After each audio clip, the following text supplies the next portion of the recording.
General Vinoya ang kanyang mga tauhan sa isang mahalagang pagpupulong. Mabigat ang hangin sa loob ng tolda habang pinatalakay niya ang kritikal na issue ng red tagging sa mga dating miyembro ng CPP-NPA. Idiniin niya na ang mga pansalang gawain ito ay sumisira sa mga pagsisikap na maisama muli ang mga dating rebelde sa lipunan na maaaring magbanta sa kanilang kaligtasan. Okay, team, mag-conduct na karon og red tag operation. According sa atong intel, nanatay information about sa ato ang tulo ka target. So, muna to first target si Carl, and our second target is Patricia, and our last target is Duduro. So, kanina itong mga targets kay muna sila ang mga former members sa NPAs, tapos nagadagan sila karon og party list. Sergeant King, this is your target. Carl. Sergeant Stampa, this is your target. Patricia. And Sergeant George, this is your target. Duduro. So, I hope na ato ang red tag operation kay successful. Ba tayo! Ready! Up! Sir, permission to proceed. Dismiss!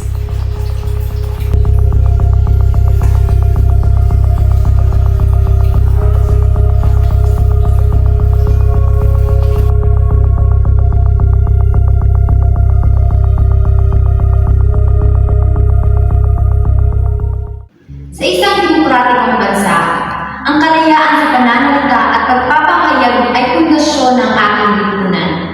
Ngunit paano kung ang paggamit ng kalayaan ito ay magdulot ng matinding panganib? Paano kung ang simpleng pagiging aktivista ay maging mitsa ng akusasyon? At mas masahol pa, maging marka na maglalagay sa iyong buhay sa peligro. Ngayong araw, ating saksihan ang kwento ni Siegfried Duduro, isang kwento ng pakikipaglaban hindi lamang para sa kanyang pangalan, kundi para na rin sa kanyang buhay.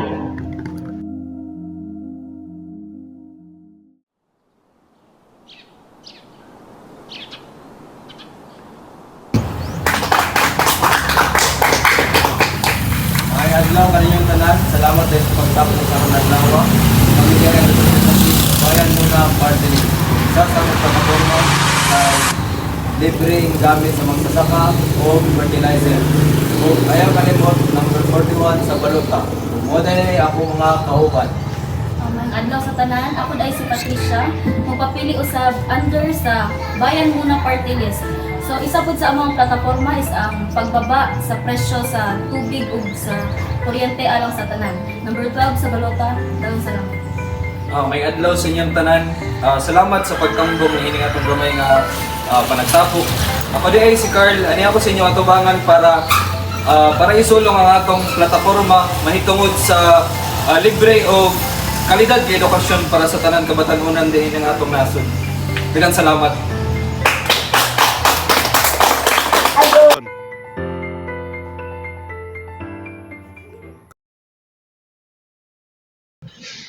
Ang pinatatakutan ni Siegfried, unti-unting naging katotohanan. Ang mga dating haka-haka, ngayon ay naging konkretong akusasyon na nakapaskil sa publiko. Ang red tagging ay hindi lamang paninira ng reputasyon. Sa Pilipinas, ito ay kadalasang nauuwi sa panganib ng buhay.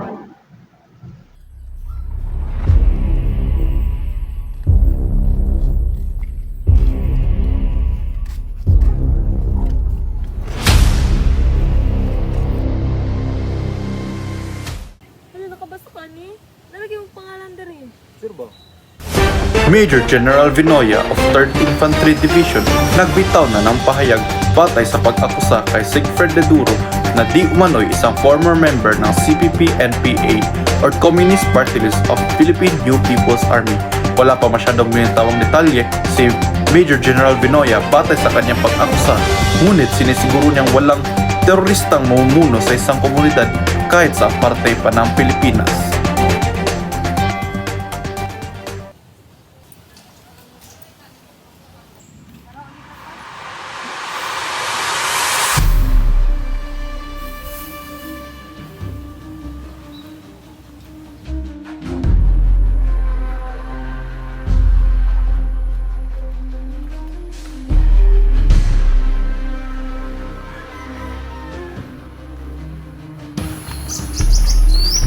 Nabantay ka na niya? Murag hapon ka sunod-sunod sa tuwa ba? Kaduhog ka tong balita nga gipamatay ang imong mga kauban sa party list. Dili gina gakoy labot ana. Aba sige ko mga isunod pa. Gakoy labot ana.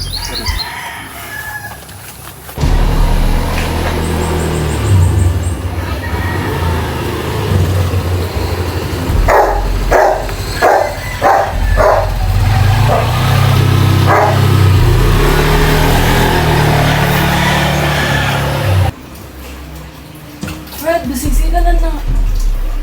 Dapat magilom rata. Rata ang ikahadlok. Gusto naman ka, pre? Kaya pre. Ay, maya. Karagapon. Look, si Diduro ba may nasa listahan sa kuan? Si PNPA. Oo. Still PNPA din siya.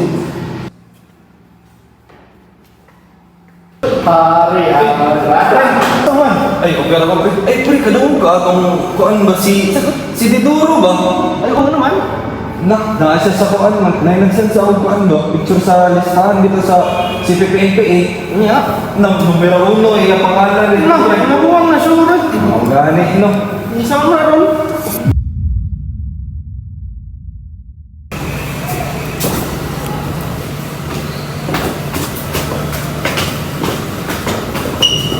Bay, ano ka to? Na, tubig, may burong tudaan sa UPE. Na, tingin mo. Sir, kailangan nato mag-file og PPS corpus data para makuha to information na nadawat nimo na tong files para makuha po nato ang mga unsa tong mga control nila na information about sa imo ha. And namo ko siya threats sa imong kinabuhi. So, kinsa to kasuhan? Atong kasuhan sir is si Major General Medula kaya siya ang nagpunit sa data o unsa atong control niya. Your Honor, the petitioner Salif D. Delora has been subject for red tagging and the link has been to the CPP-NPA.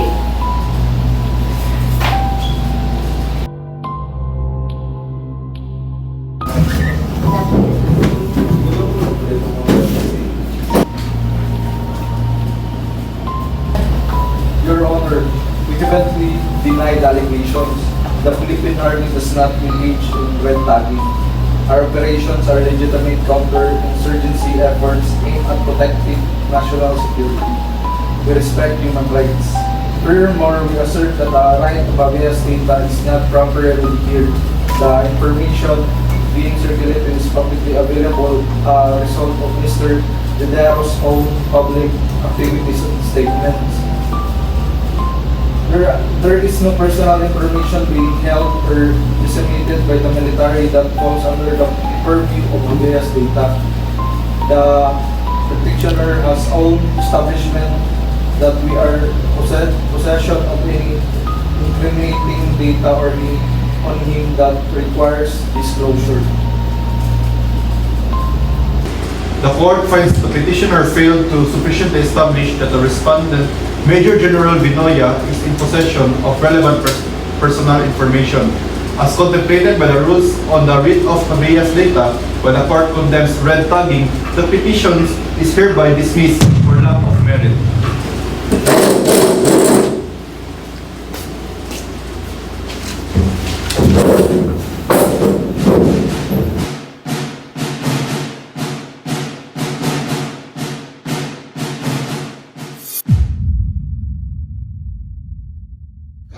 Ang argumento ng panig ng militar ay tila simple. Walang personal information na hawak ng militar na nanganganib ang buhay ni Siegfried. Ang lahat daw ng ito ay nasa tribunal. Ngunit sapat ba ang dipensang ito para patunayan na walang pananagutan ng militar sa kumakalat na red tagging? Dismiss? Saan mo na akong attorney? Mas delikado ang kinabuhi ani. Ay ka pala ipasa na ito sa Supreme Court para mas bistikan siyang maayon. Sa makasaysayang desisyon noong Hulyo 4, 2023, kinatigan ng Korte Suprema si Siegfried Diduro. Binigyan diin ng korte ang malawak na saklaw ng personal information sa ilalim ng Rule on the Read of Bias Data. Maliwanag nilang diniklara na ang red tagging ay bumubuo ng personal information na maaaring magamit upang mailagay sa peligro ang buhay ng isang tao. Hello sir, this is Attorney Reyes. Sir, pwede mo ba makato dali sa akong office? Kaya na lang ko i-update about sa tong kaso karon.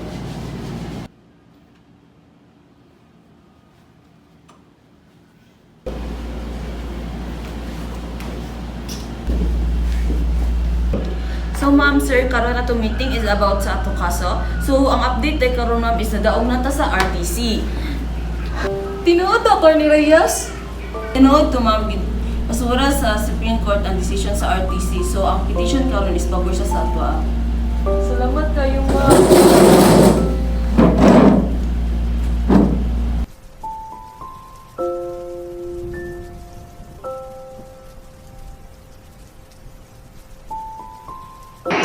Matapos ang matagumpay na petisyon, unti-unting bumabalik ang katahimikan at kaayusan.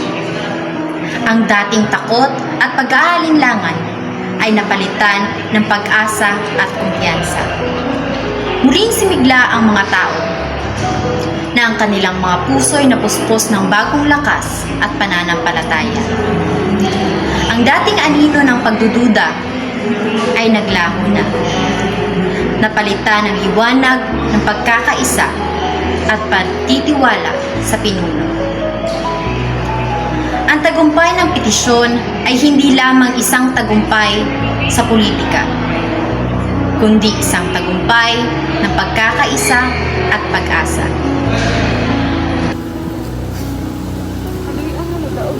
Kaya ano galayan? Saan ito mga karon mo? Ako'y bala. Congrats, pre. Salamat. Salamat. Ano sa amin? Sige. Chat.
Ay, sa kanyat lang. Yun. Okay, team. Magkandak ta karon o grade. Our targets are former Sa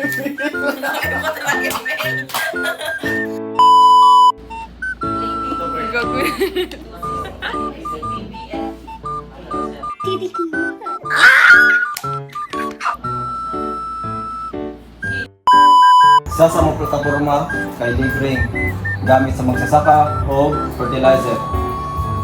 Sige po.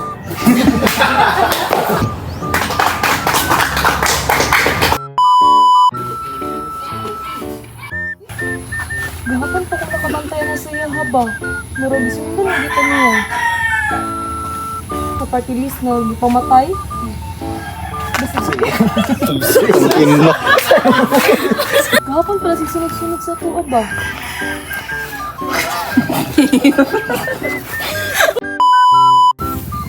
Nakaduwag kasi ma. Stop mo sa tagaan eh. Fred, basiksilan na na. Fred, basiksilan na na. Mabilong lang ito. Wala dapat ay kahadlok. Di mo ko bulma?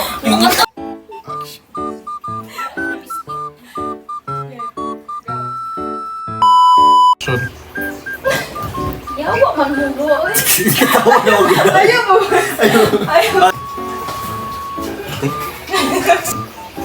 Dapat wala tayo ngay kahadlok.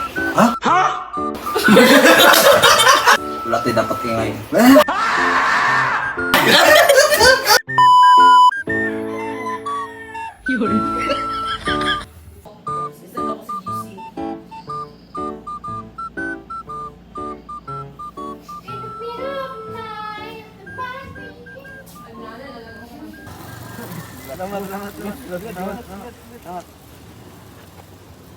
Gila ka.